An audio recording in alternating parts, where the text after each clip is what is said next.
Greetings.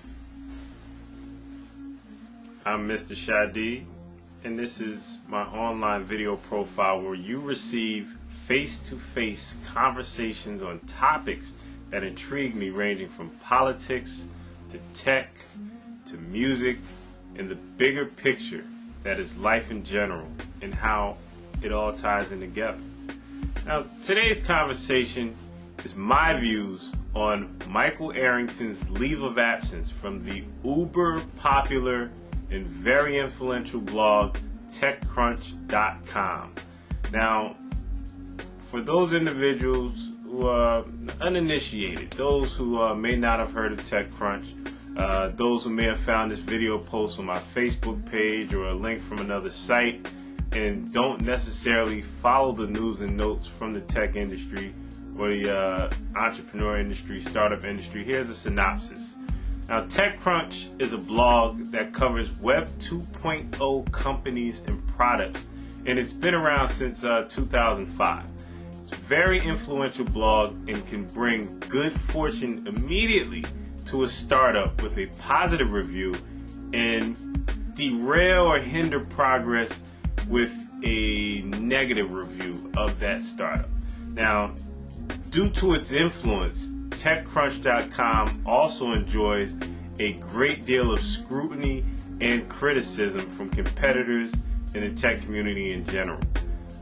In a blog post on TechCrunch entitled "Things Need to Change" on January 28th of 2009, Michael Arrington disclosed the harassment that he's received within the past year or so. Now, on January 27th, in that same post, he disclosed that as he was leaving the Digital Life Design Conference, DLD conference in Munich, Germany, he was approached and an unknown man spit directly in his face. Now, this incident occurred in broad daylight in a crowd full of people. Now, just to put it all in context, Mike Arrington is a person who venture capitalists, entrepreneurs, startups who want coverage on TechCrunch, he's the person that they want to speak with while at the various conferences that he covers. Interacting with the public is a part of his job description. Now, in the same post, he also comments on how TechCrunch in itself is a startup that eventually did well, but his work doesn't provide the enjoyment that it once did. Now, this is due to friends within the industry that he felt are slandering and putting out negative attacks and accusations from competing bloggers and journalists of all sorts of attacks, whether founded or unfounded. Now, more importantly, this is where things get ugly.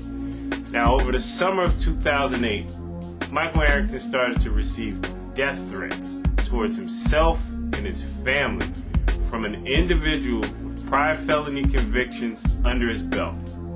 Now, after consulting numerous security experts to assess the situation, it was determined that the threat level was high enough to hire a security team for $2,000 a day. Now, these costs for him started to become too high to manage, so he resorted to leaving the TechCrunch offices and hiding out at his parents' home, fearing for his safety. Now he's currently taking a leave of absence to gain some perspective and slow things down for a while. My question to my online community is, where does it end? Is this where we're going with the power of the internet? When an opinion becomes so powerful that it can sway public opinion, that's when things become dangerous.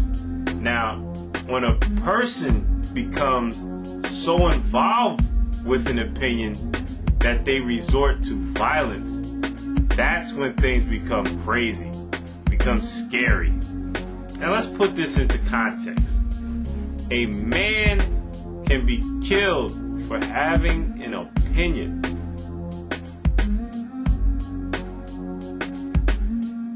A man can be killed for having an opinion. That is so disturbing to me. What is the future of TechCrunch? If Mike Arrington is under the impression that what he writes about will have him killed, the TechCrunch that we all read and are inspired by will be tainted by a few unstable people who take action. I've been a strong advocate of the power of blogging, and I saw the day where blogs would not only compete with traditional media formats, but carve out a niche where the blogs as a communication medium would exist side by side with the institutions that exist today. My views on the current state of blogging as a media outlet is that I'm disappointed. I in no way condone what happened with Michael Arrington and TechCrunch. But in terms of blogging in general, we have a platform where anyone with an internet connection can broadcast his or her ideas. If the blogger broadcasts his or her ideas and has a uniform approach to organizing their thoughts and ideas, that blog becomes a platform. Eventually, that platform attracts readers who share similar views. What I'm seeing across the board, not singling out any particular blog, is a lack of responsibility, rampant plagiarism, and a basic code of ethics towards what these bloggers are posting. There are several parallels that exist between blogging and journalism, especially in today's era where the traditional morning and evening news and entertainment news are getting their late breaking info from blogs. Now, the problem is that bloggers are cherry picking the fame and notoriety that being a person that reports the news can carry, but completely leaving out the fact checking and ramifications that posting this information can carry. Taking the good, leaving out the discipline and the difficult parts of journalism. Now, sadly enough, I predict that there will be a few bloggers that will be assaulted physically, and even worse as we move forward with blogging as a media outlet.